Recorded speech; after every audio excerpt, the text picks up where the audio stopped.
ಒಂದು ಬಂದಿದೆ ಅಷ್ಟೇ. ಆದರೆ ಬೇರೆ ಪಶ್ಚಿಮ ಬಂಗಾಳದಲ್ಲಿ ಎಂತ ಹೀನಾಯ ಸ್ಥಿತಿ ಮೇಡಮ್.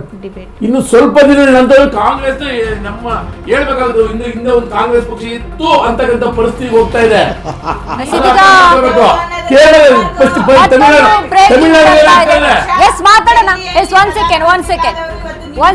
ಈವರೆಗೂ 21 ರೌಂಡ್ ಮತ ಎಣಿಕೆ ಆಗಿದೆ. ಸಮರ್ಥ ಶಾಮನೂರಿಗೆ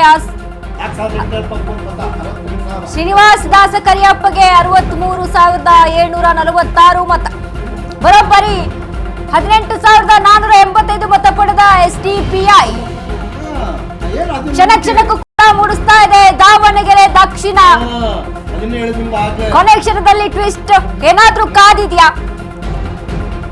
ಈಗಾಗಲೇ 5,000ದೊಳಗೆ ಇಳಿದ ಶಾಮನೂರು ಲೀಡ್ 4,873 ಮತಗಳಿಂದ ಸಮರ್ಥ ಲೀಡ್ ನಲ್ಲಿದ್ದಾರೆ.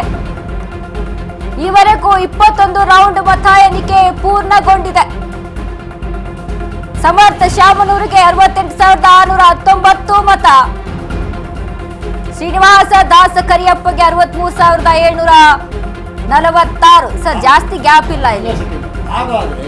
ಕಾಂಗ್ರೆಸ್ ಕಚೇರಿಯಲ್ಲಿ ರಿಜ್ವಾನ್ ಅರ್ಷದ್ ಇವರು ಶಿವಾಜಿನಗರದ ಶಾಸಕರು ಸಲೀಂ ಅಹಮದ್ ಅವರು ನಮ್ಮ ಪಕ್ಷದ ಶಾಸಕರೇ, ನಮ್ಮ ಪಕ್ಷದ ಮಂತ್ರಿಗಳೇ SD5ಗೆ ಫಂಡ್ ಮಾಡಿದ್ರು ಅಂತೇಳಿ ಪತ್ರಿಕಾಗೋಷ್ಠಿ ಕಾಂಗ್ರೆಸ್ ಕಚೇರಿಯಲ್ಲಿ ಹೇಳಿದ ಮಾತು ನಿಜ ಆಯ್ತಾ, ಆಗಿದೆಯಾ? ಅದು ಅವರೇ ಹೇಳಬೇಕು. ನಾನು ಮಾತಾಡ್ತಾ ಇದ್ದೆ. ಜೊತೆಗೆ ಕೇರಳದಲ್ಲಿ ಎಂಥ ಪರಿಸ್ಥಿತಿ ಕಾಂಗ್ರೆಸ್ಗೆ, ಕೇಳಿದ್ದು 28 ಕಡೆ ಕಾಡಿಬೇಡಿ. ಸರ್ ಅದ್ರ ಬಗ್ಗೆ ಮಾತಾಡೋಣ. ಈಗ ನೋಡಿ ಸಮರ್ಥ ಲೀಡ್ ಕಡಿಮೆ ಆಗ್ತಾ ಇದೆ ಇಲ್ಲಿ, ಅಂದ್ರೆ SDPI ಮುನ್ನೆಲೆಗೆ ಒಂದು ರೀತಿಯಲ್ಲಿ ಈ ವಿಷಯ ಮಾತಾಡ್ಬೇಕಂದ್ರೆ ಸುಮಾರು ಟೈಮ್ ಮಾಡಿ ಆದ್ರೂ ಹೇಳ್ತೀನಿ ಕೇಳಿ. ಇದಕ್ಕೆ ಯಾರು ಕಾರಣಕರ್ತರಂದ್ರೆ ಶತಗತಾಯ ಈ ಕ್ಯಾಂಡಿಡೇಟ್ ನ ಸೋಲಿಸಲೇಬೇಕಂತೇಳಿ ಅದೇ ಪಕ್ಷದ ಕ್ಯಾಬಿನೆಟ್ ಮಂತ್ರಿಗಳು ಪ್ರಯತ್ನ ಮಾಡಿದ್ದಾರೆ. ಯಾಕೆಂದ್ರೆ ಒಂದು DCM ಕ್ಯಾಂಡಿಡೇಟ್ ಇವರು, ಜೊತೆಗೆ ಅಲ್ಲಿ ಇವರು ಇದನ್ನ ವರ್ಚಸ್ಸನ್ನು ಕುಗ್ಗಿಸ್ಬೇಕು ಅಂತೇಳಿ ತುಂಬಾ ಪ್ರಯತ್ನ ನಡೀತು. ನನ್ನ ಮೇಲೆ ಯಾಕೆ ಸನ್ಮಾನ ಜಮೀರ್ ಅಹಮದ್ ಅವರು ಬಂದು ಮಾತಾಡಿಲ್ಲ, ಬಂದು ಪ್ರಚಾರ ಯಾಕೆ ಮಾಡಿಲ್ಲ, ಬಂದು ಸುಮ್ಮನೆ ಹೋಗ್ಬಿಟ್ರು. ನೋಡಿ ಇಲ್ಲಿ ತುಂಬಾ ಅಲ್ಲಿ ಒಳದೇನು ಒಳತಂತ್ರ ನಡೀತು, ಮತ್ತೆ ಕಾಂಗ್ರೆಸ್ ಒಳಜಲ ನಡೀತು, ತುಂಬಾ ರೀತಿಯಲ್ಲಿತ್ತು. ನಾನು ಆಗಲೇ ಹೇಳಿದಾಗೆ ಇದು ಕಾಂಗ್ರೆಸ್ ಪಕ್ಷದ ಗೆಲುವಲ್ಲ, ಇದು ಸನ್ಮಾನ್ಯ ಶಾಮನೂರು ಶಿವಶಂಕರಪ್ಪರವರ ಗೌರವಾರ್ಥವಾದ ಗೆಲುವು.